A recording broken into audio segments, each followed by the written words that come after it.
breast milk science. It's a thing, and it's our thing. We're By Heart. Our mission is simple: make the best infant formula in the world. We partnered with breast milk scientists, world-class doctors, and passionate parents to write a new recipe from scratch. Our patented protein blend includes two of the most abundant proteins in breast milk at levels closer to the real thing. We're also the first U.S.-made infant formula to use organic grass-fed whole milk, not skim.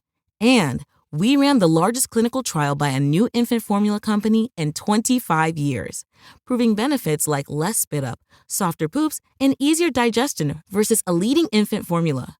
And while we've put a lot into By Heart, there's a long list of things you won't see on our ingredient list, like corn syrup, soy, or palm oil. Curious if By Heart is right for your baby? New customers can shop the starter pack and get 2 cans for the price of one at byheart.com/getstarted. That's one free can at byhert.com/getstarted. This is a limited time offer. Additional terms and conditions apply. Try it risk-free. That's the By Heart promise.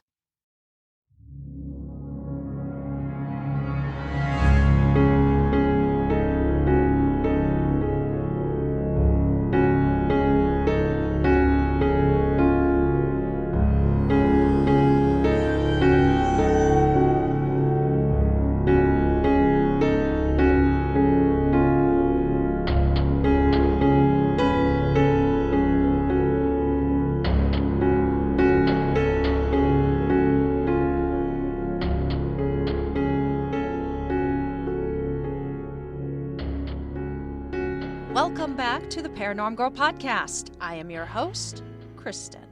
Oh boy, do I have some things to tell you guys. First, thank you for joining me again after a much-needed, very necessary hiatus.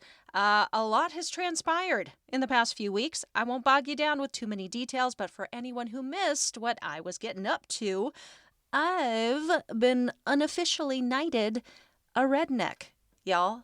I put a photo and video of myself and my semi-Pete up on Instagram a couple weeks ago. That's my big boy. I was so nervous that first day pulling him out of the shed. I was sincerely put to the test driving this thing, but by the end of harvest, Pete and we found our rhythm, and I do miss him. Until next year, big guy. I hauled winter wheat, spring wheat, barley. We cut close to 4,000 acres, covered in talcum powder every moment because it all itches. Gets in your skin. It's awful. Sweating my ass off one moment, freezing it off the next. I have a newfound appreciation that can only come from doing something for your own self, for the work that our farmers do in order to provide the ingredients for the food that ends up on our tables. Learned a lot about farming and the equipment. We worked as a team even when we hated each other. These were long days, not a lot of sleep. I literally learned something new every single day, and in doing, developed a sense of confidence that I don't recall ever having had before. Committing yourself to something like harvest really puts a strain on everything else in your life because there's just no time. I missed my boyfriend, missed doing my show, missed my animals like crazy, and I just had to adjust rapidly, emotionally and mentally to working closely with a group of people who maybe I didn't agree with on a lot of things. And yes, I am talking political beliefs, religious beliefs, life beliefs, but we always had each other's backs because no matter what was said or what happened on that interpersonal level, we were all that we had. And we formed a real bond, as one should expect in an experience like this. Also, I received a giant bag of fresh vegetables out of some random farmer's personal garden, and the queen died. I mean, it's been a lot, dudes. Some paranormal stuff even followed me on my journey. One day, I was up on what is affectionately known in these parts as Goat Ridge, tracking my combine driver. We'd been going for about an hour at that point, all was well, and I'm watching him from across this flat part. He's trucking along the cut line, cutting, and he's heading to go behind one of the higher ridges. My plan was to stay down on the flat and wait for him to come around the other side. Then I would sidle up to him and get filled. Keep in mind two things for this story. The main reason I'm wanting to stay down on the flat is because, my dear listeners, I am afraid of heights. If I don't have to get a load on top of a ridge or a hill, I'm not going to. No, thank you. Two, you can always tell where the combine drivers are because they are very reminiscent of the Peanuts character Pigpen. So long as they are cutting something, they are constantly throwing up this cloud of exhaust and like chaff dust. So I'm watching as he disappears around the bend, and I've got my eyes trained along the top of the ridge to watch for his dirt dust cloud. As soon as he disappeared, I got this very strange, very strong compulsion to drive up on the ridge and watch him from above. The feeling was, keep your eyes on him. It was such a strong pull that I did just that. Pulled my truck onto the tippy top of this ridge and I park it. And I'm watching him out my window. He's going along for a bit. Everything's fine. Suddenly, he makes a sharp turn away from his cut line and turns perfectly to face me. And I can clearly see now gray smoke coming out of the fan on the side of his machine, like a lot. I radio him, yo, looks like you got some weird smoke coming out, dude. Everything all right? He already knew something was up because I watch as he jumps out of his machine, runs around it, and starts pulling straw and stuff that had gotten clogged in the fan. He gets it all clear and goes back around to get in the combine. I'm still watching, and as I'm watching, and he's settling in to get back to it, I see a lot more smoke start to come out of the fan and out of the back where the engine compartment is, and it's really gray, really dark at this point.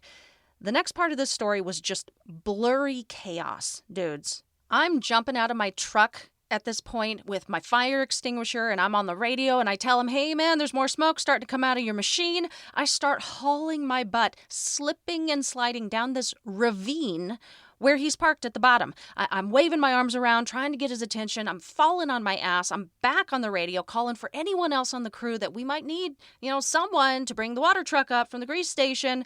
By the time I get down there, it just stank like melted things and grease and fire. I give him the extinguisher. He pulls the engine compartment open, and this huge cloud of smoke rolls out the back. I was standing maybe 15 feet away because, I grew up in the 80s. All vehicles explode for no good reason at any given moment. From where I was standing, I could hear sizzling, guys, sizzling. So he's spraying. I'm on the horn with the other combine driver who was just around the corner. He makes it. The possible fire gets under control. Happy ending for everyone involved. No one was hurt. No fire was started in this tinderbox that is a bone-dry field of wheat. I am very thankful it panned out that way. After all of the excitement died down, I was back sitting in my truck just waiting for next steps. And I'm sitting there thinking over everything, and it dawned on me that initial impulse that I had to do something I had no intention of doing starting out, didn't want to do because of my fear of heights, and literally something that under any other normal circumstances, it wouldn't have been necessary because he wouldn't have needed to unload until after he'd come out from behind the hill. But the compulsion was drive up onto the ridge, park, and do not take your eyes off of him. So that was kind of cool, kind of paranormal. The other paranormal and very apropos thing that happened took place in the last week. In the metaphorical final hour of our race to the finish line, we had to replace a truck driver with someone new. When he came to introduce himself to me on his first day, his first words out of his mouth were, "Hey, I'm so-and-so. The other driver was telling me about your show. I'm very interested in your content. I am an INFJ Heyoka empath." What? When I tell you, staring at this 6'3", burly, redneck-looking, he wasn't, but he looked it, redneck-looking trucker telling me not only was he an empath, but that he cared enough to know his personality type and introduce me to a term that apparently sailed right over my head when I was researching empaths, Heyoka. My mouth was on the ground, and We had some fascinating conversations over the course of the following week about his experiences being an empath, specifically a Heyoka empath. I hope I'm saying that right. I think that's how he said it, which is a really interesting subject in and of itself. Learning that led me to another concept I missed before, something called a dark empath. We will not get into it now, just word to the wise. Stay away from those guys. Oh gosh, I want to talk more at length before season finale about the Heyoka empath. I'm going to have to do it on another episode because we have a lot to cover for today's subject, and I have just a couple other announcements that I want to get into right quick before we get into it. I was a guest on Nocturnal Frequency Radio for their live-streamed 15th season premiere back a couple Sundays ago. You can still catch that over on their YouTube channel. I had such a great time. Holy cow, did we get into a lot of topics. I had no idea what was going to happen going in, and just a little over 2 hours later, I had no idea what had just happened. Just kidding, but don't the best conversations feel that way? Anyway, not being biased here, I am my own worst critic. I am telling you, go give our episode a listen and a watch. It was just so good, as are all of their episodes. Just finished reading Journey of Souls by Dr. Michael Newton and wanted to recommend it. Incredible, incredible, incredible book. He's a hypnotherapist who's been regressing patients for decades. He would take them back to go over childhood trauma and help them work through it. At some point, some of his patients started reporting back things that were happening before life, and this whole process that was taking place in the span between lives. And of course, things that were happening in their past lives. God, this stuff lights my fire. Love talking and learning about it. It's just so interesting and curious to me that for the most part, his patients, when talking about this span between lives, they report a lot of the same things taking place. It's a really fascinating read and very much worth your time and attention. I loved it so much that I'm considering getting into another book of his, Destiny of Souls, for the first book in the PGP book club next month. Please jump on, become a patron. Through the end of the year, I have decided any new patron will be granted access to that book club if that is something that interests you. After the first of the year, it will just go back to those higher tiers, but at the moment, I am just so excited for this book club and the literature that we're going to cover. I'm thinking every other month we'll delve into something new and have some face-to-face time via Zoom with our other members to discuss and go through it. That sounds absolutely fabulous to me and like a good time. And speaking of next month, Spooktober. I can feel Halloween in my bones. It's in my blood. I am stoked about Halloween this year. I've got a lot of extra content that's going to be released because I knew this year I wanted to do like a whole month-long celebration in honor of my favorite holiday. At the moment, it's looking like there's going to be an extra conversation episode every single week. I have some surprise return guests, some new but fascinating guests lined up for y'all.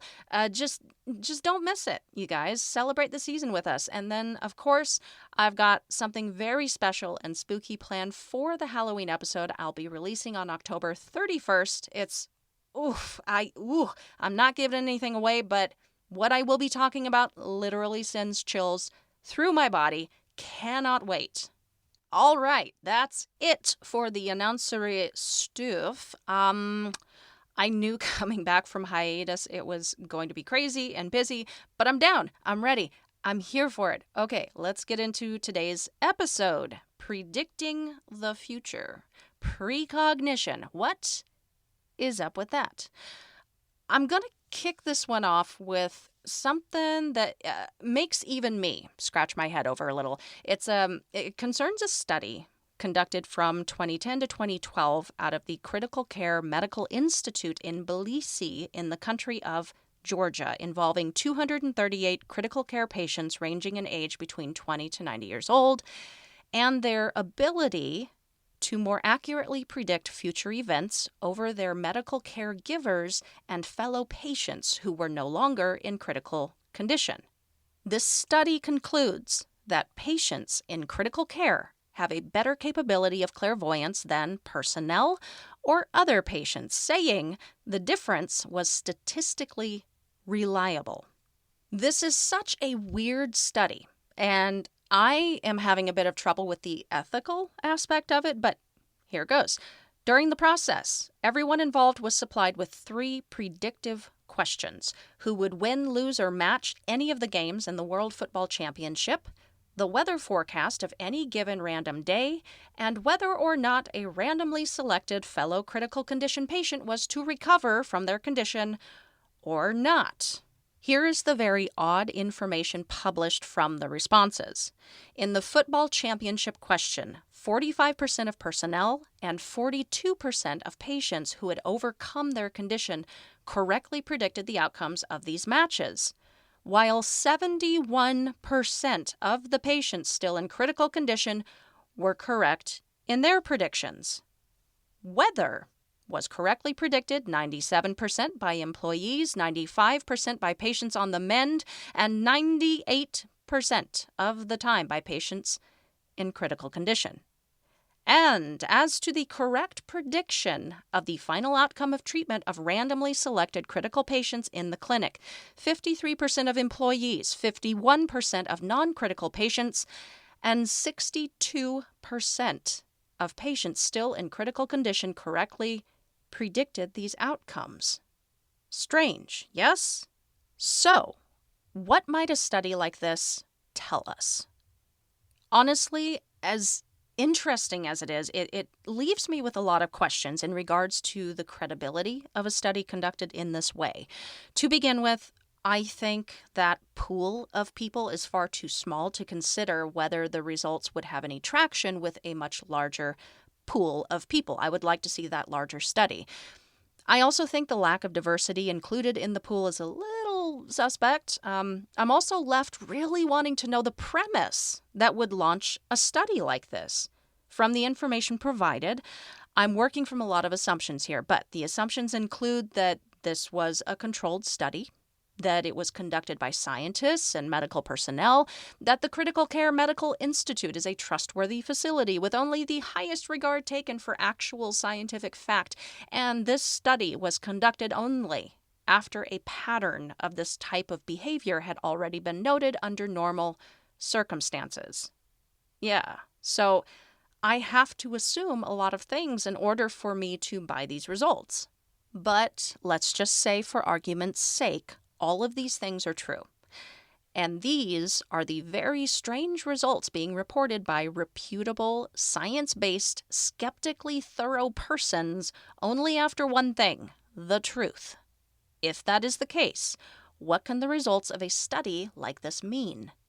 In 1980, a major survey conducted by George Gallup Jr. discovered that approximately 5% of the adult American population had experienced what is most commonly referred to today as an NDE, near-death experience. In following interviews with experiencers that took place as part of an ongoing study, an interesting pattern emerged: a reported increase of psychic and psi-related phenomena taking place in these people's lives following their experience. In 1982, Richard Core analyzed the data taken from a national survey of 547 members of the Association for Research and Enlightenment. Within this data, he was able to make some significant observational comparisons between 3 distinct groups: 84 NDEers, 105 non-experiencers but who had been close to death, and 358 non-experiencers who had never been close to death.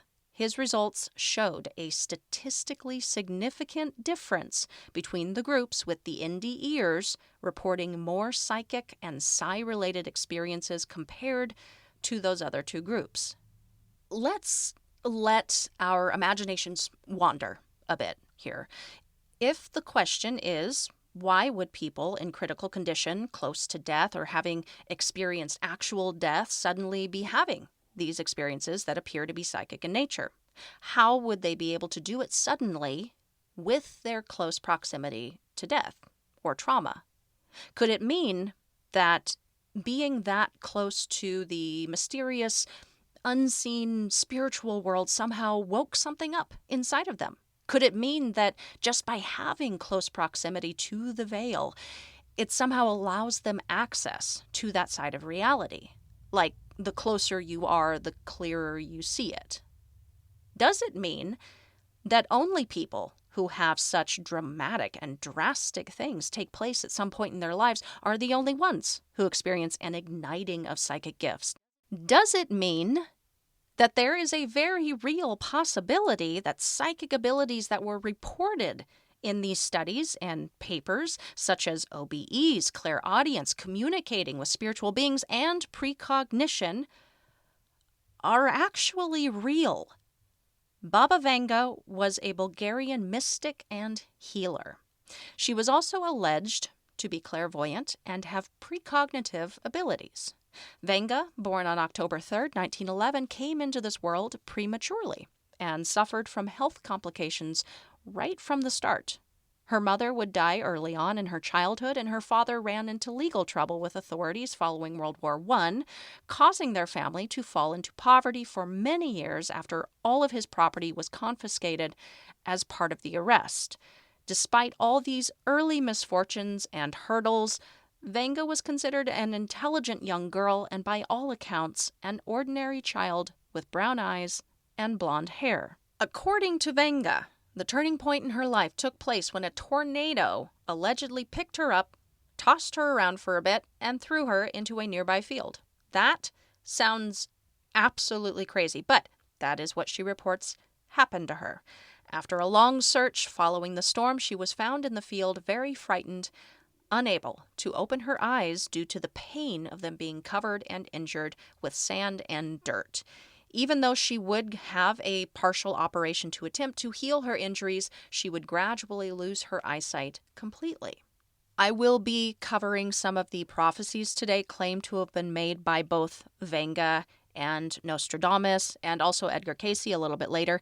I do think they are worth taking a look at simply for the information, but take all with a grain of skeptically open-minded salt. As with both of these two people, a lot of myth and lore surround them and what they may or may not have said. With Vanga, there is certainly a lack of a written record of her predictions, but rather the testimony and second-hand retelling by staff members and people close to her.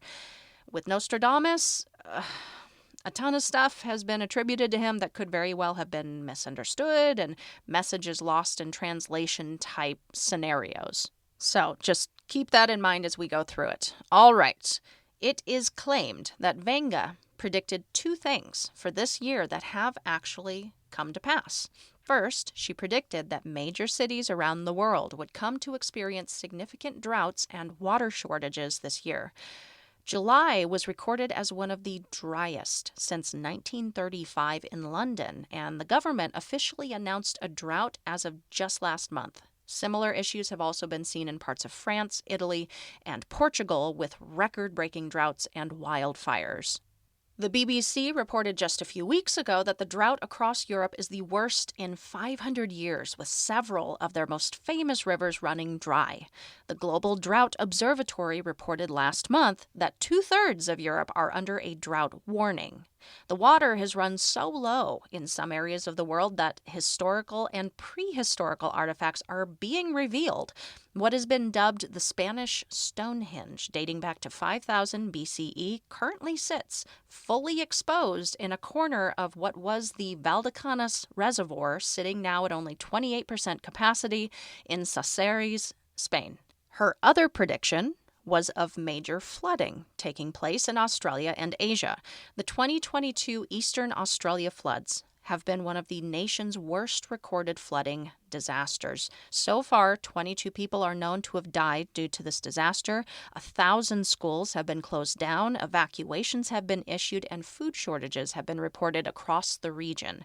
Monsoon flooding has occurred across South Asia, including in Afghanistan, Bangladesh, India, Nepal, Pakistan, and Sri Lanka. But some of the most heart-wrenching footage I just watched took place in Japan on just August 4th.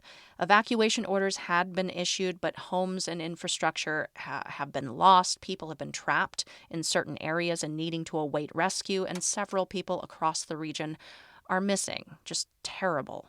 And watching the video clips of these flooding occurrences and of this drought footage, it's all the more eerie that these very well were predicted by one Baba Vanga, a blind Bulgarian mystic back in the 80s.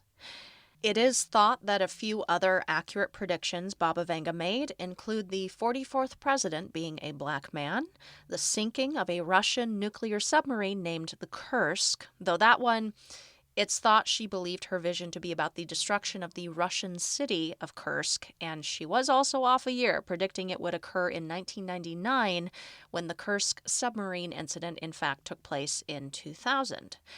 It is said she also foresaw the attacks of 9/11. In 1989, she reportedly said the following: "Horror, horror! The American brethren will fall after being attacked by the steel birds. The wolves will be howling in the bush, and innocent blood will be gushing." The way this would be interpreted is the American brethren represent the Twin Towers, the use of the word Bush referring to the president at the time, the wolves of the American military being dispatched in the War on Terror, and of course, the innocent people lost that day. Now, again, these predictions that were not cataloged via a written record need to be taken as not fact, but as simply interesting information credited to her and only a possibility that she even said this stuff. But something interesting that I think lends some credibility to these claims that they are correctly remembered predictions of hers is the fact that she was also credited with predicting things that never came to pass. Vanga incorrectly predicted the 94 World Cup final would be played between two teams whose names both began with the letter B. It ended up being Brazil and Italy. Luckily, her prediction that the Third World War would begin November 2010 did not come to be. Unluckily, her prediction that cancer would be eradicated at the beginning of the 21st century also did not come to pass.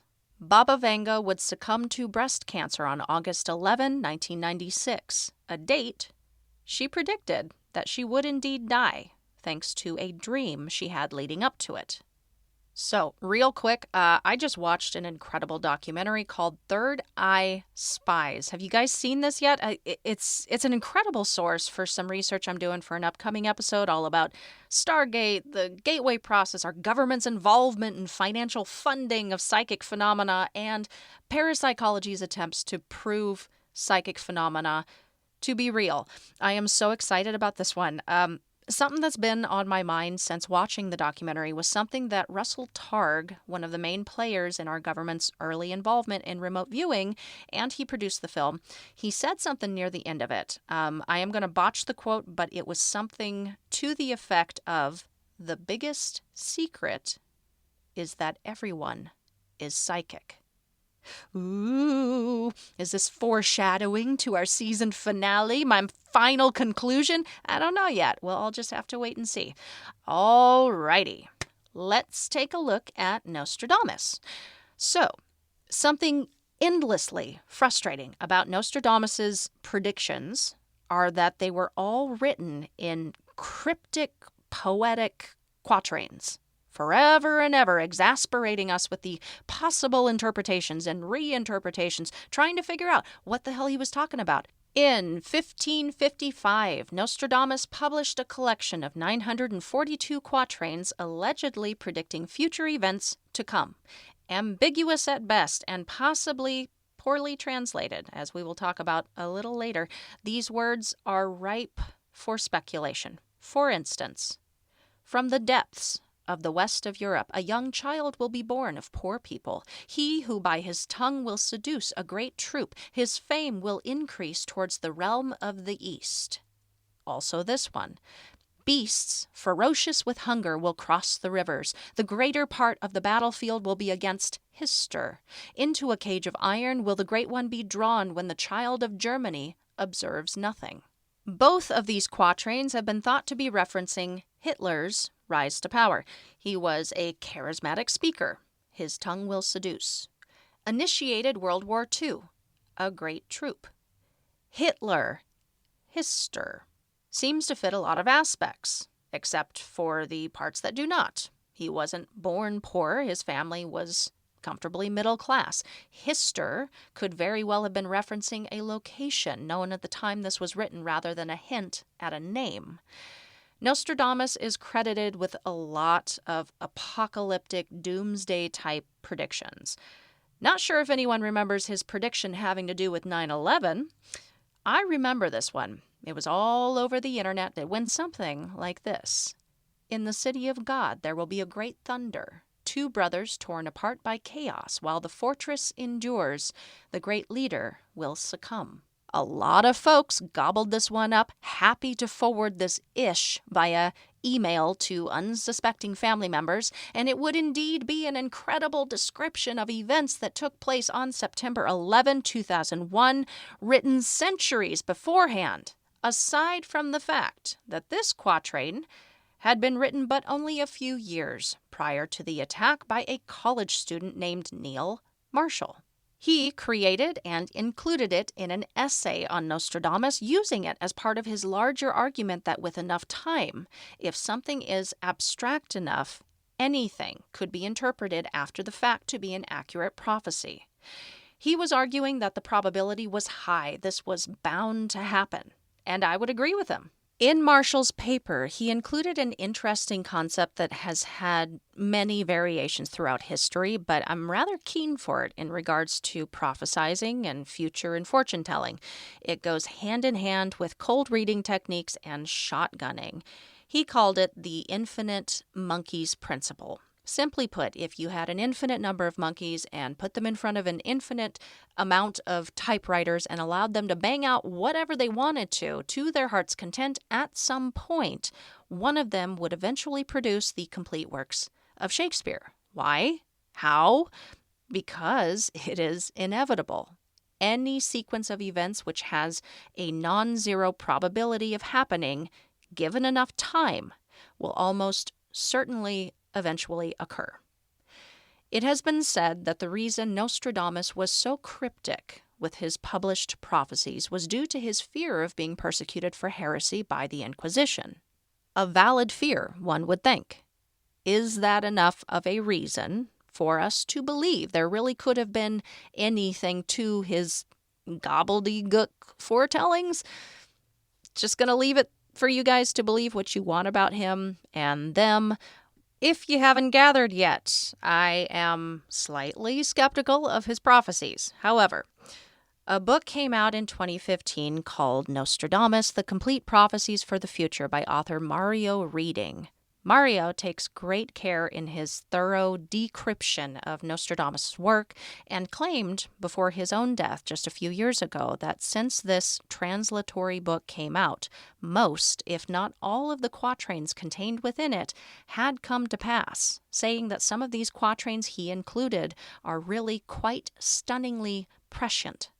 He worked under the theory that the way in which Nostradamus indexed his entries, that the numbers actually referred to dates.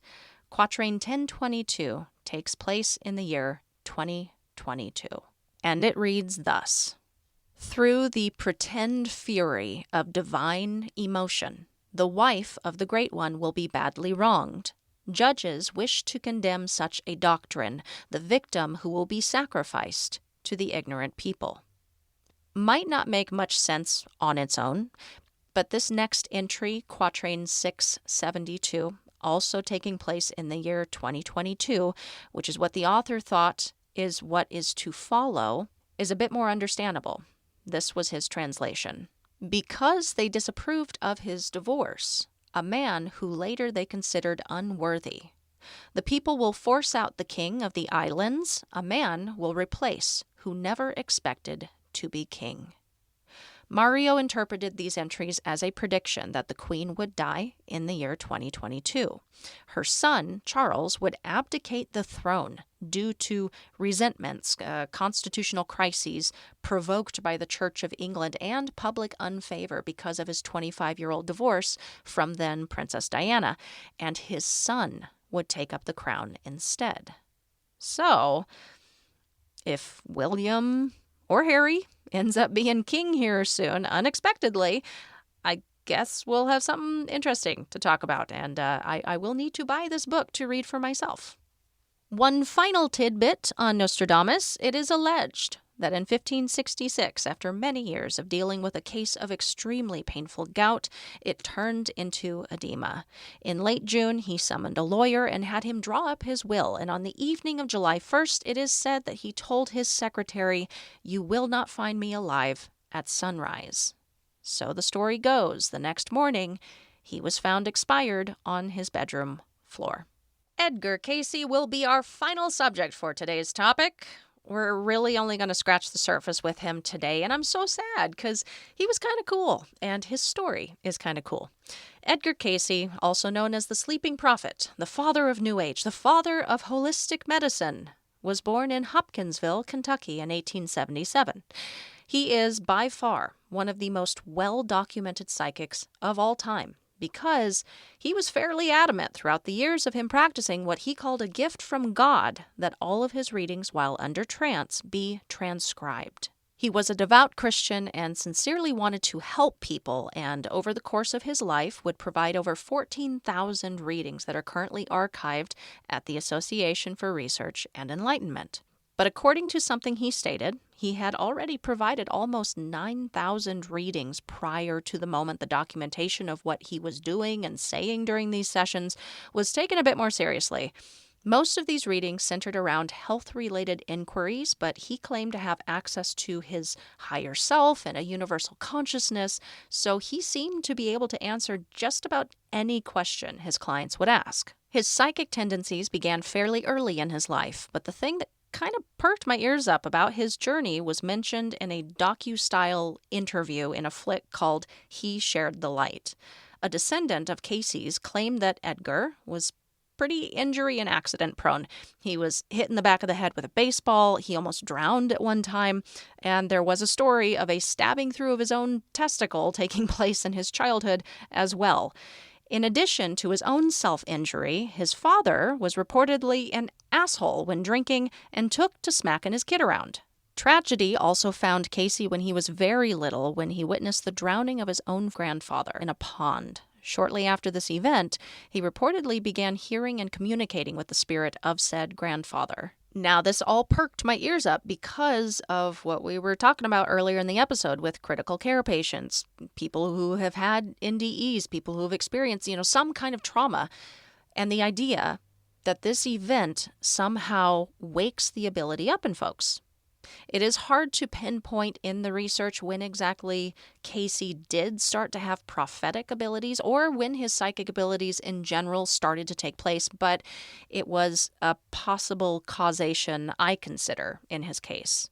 At age 13, Edgar experienced his first vision. He said he'd been finishing prayers, asking for a sign of what he could do to help his fellow man, when suddenly an angel appeared and told him that his prayers would be answered, to stay faithful, and that he would help the sick and the afflicted. There is a pretty well-known story of young Edgar being unable to spell the word cabin. Even in his own words, he had not been the brightest of students. His father took it upon himself at this time to tutor him, drill it into his head, and, I suspect, perhaps beat the knowledge into Edgar. At some point, this tutoring had gone on so long that Cayce begged his father to let him rest his head and sleep for just 5 minutes. The father left as Cayce laid his head down on his book and closed his eyes. Upon his father's return to the room, Edgar knew how to spell cabin, and anything else in the book, and details from the book, and what pages certain words were on. From this point forward, Edgar took to sleeping on all of his books in order to absorb the information. It's interesting lore for sure, but not sure how much of that is dramatized. Edgar also made some interesting prophecies in his time. It's a short list, as his work certainly focused more so on issues at a personal level with folks.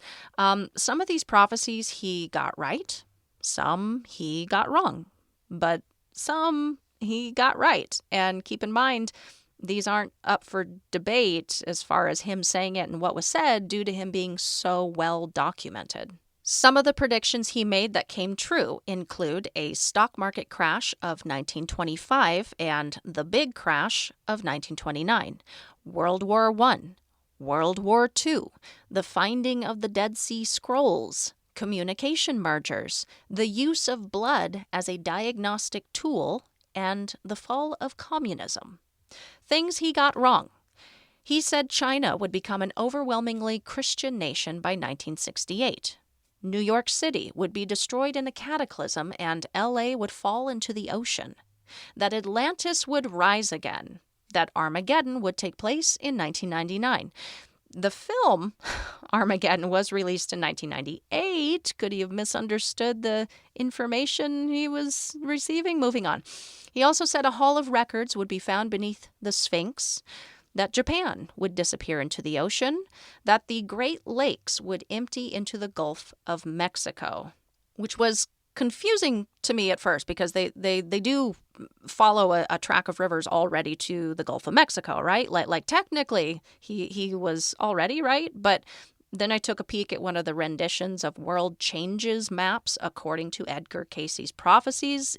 Yikes, dudes. It's just go take a look at one. You'll fully understand what he was talking about.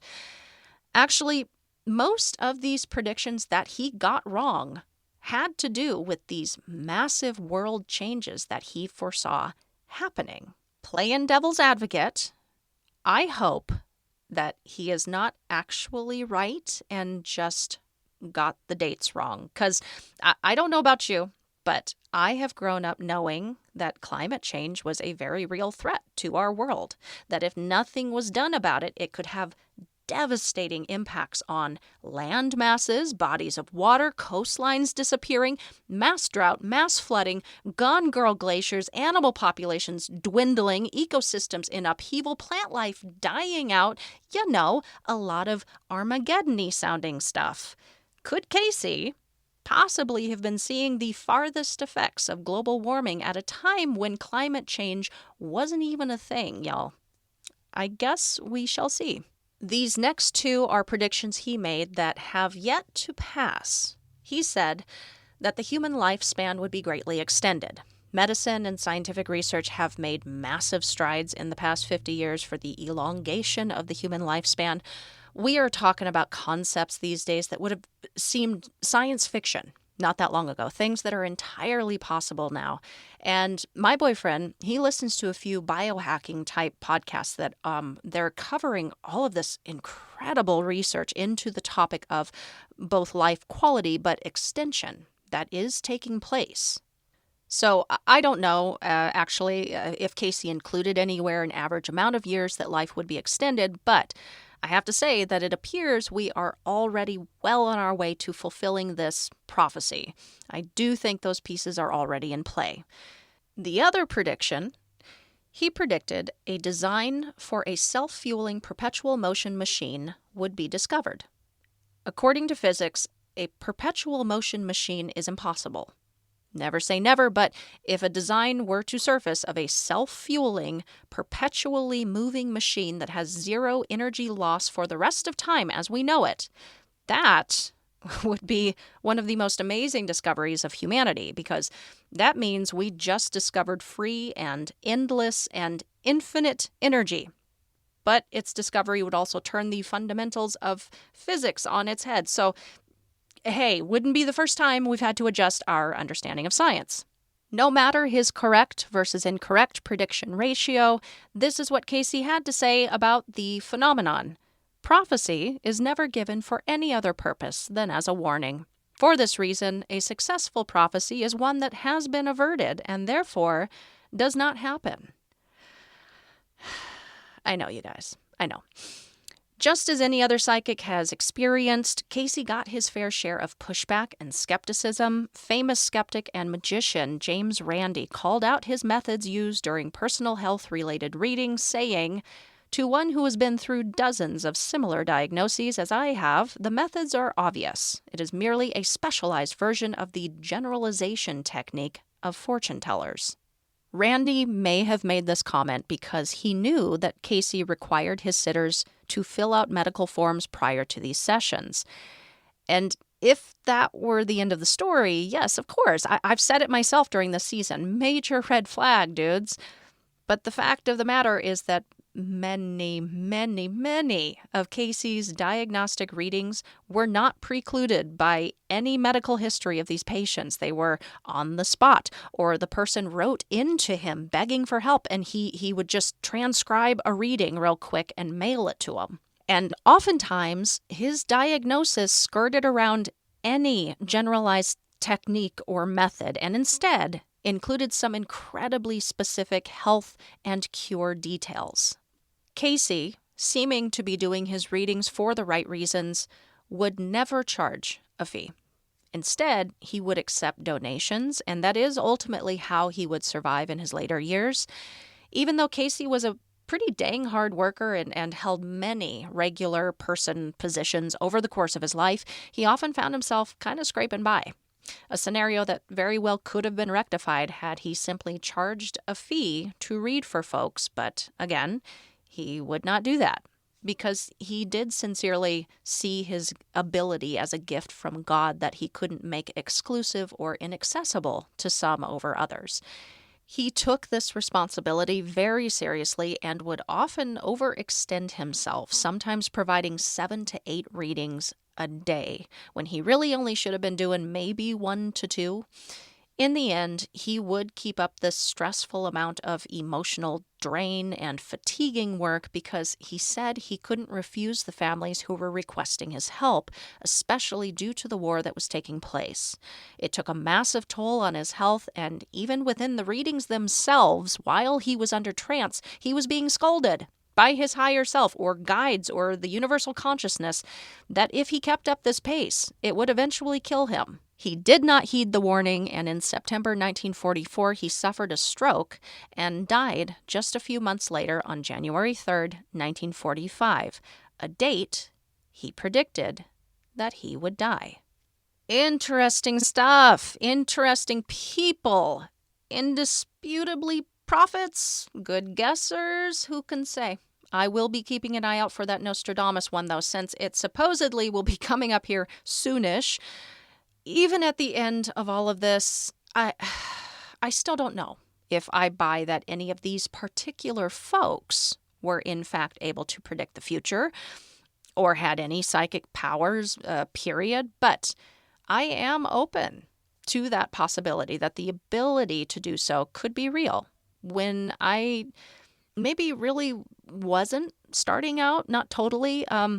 That they all predicted their own death dates is a little weird, man.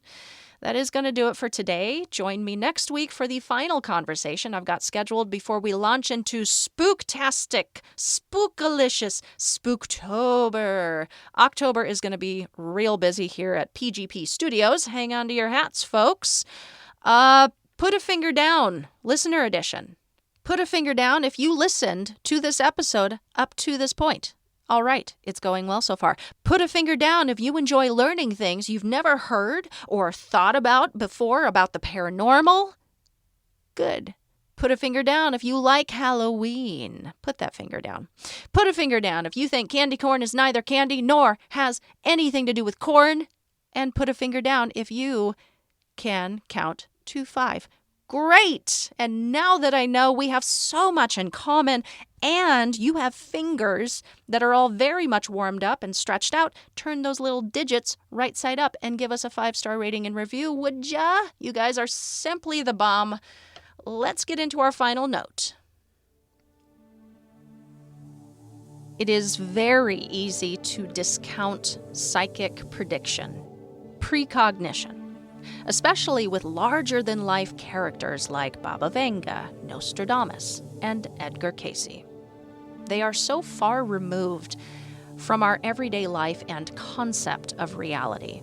It's easy to look at a track record that is not 100% accurate and throw even the predictions they may have made that came to pass into our skeptical little doubt boxes, ignoring the fleeting feeling that accompanies the realization that they were right and did at some point see these events coming to pass in a vision, in a bowl of rose water, during a trance, in a dark mirror, what have you. Because the question that remains, and it's a valid one, is how?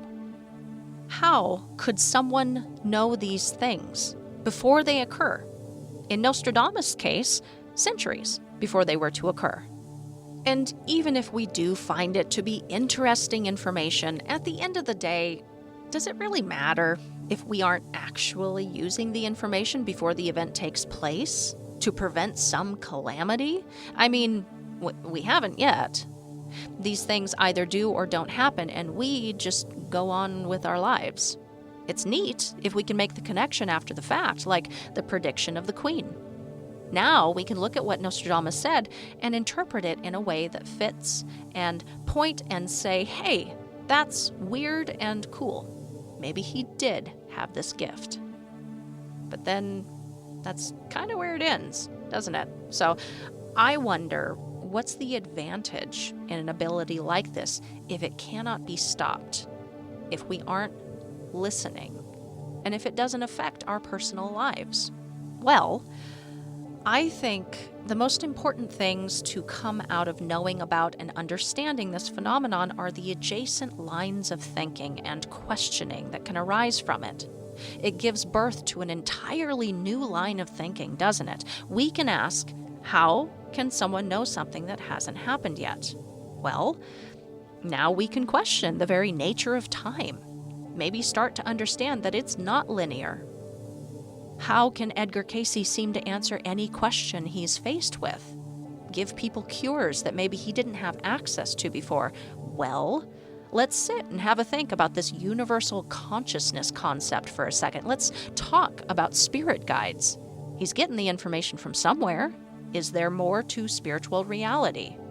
How or why do people report suddenly having more of these abilities following a close call with death? A trauma, a severe critical condition? Is there a physical link to the spiritual somehow? I have had this experience. Personally, I have had 2 precognitive dreams in my life.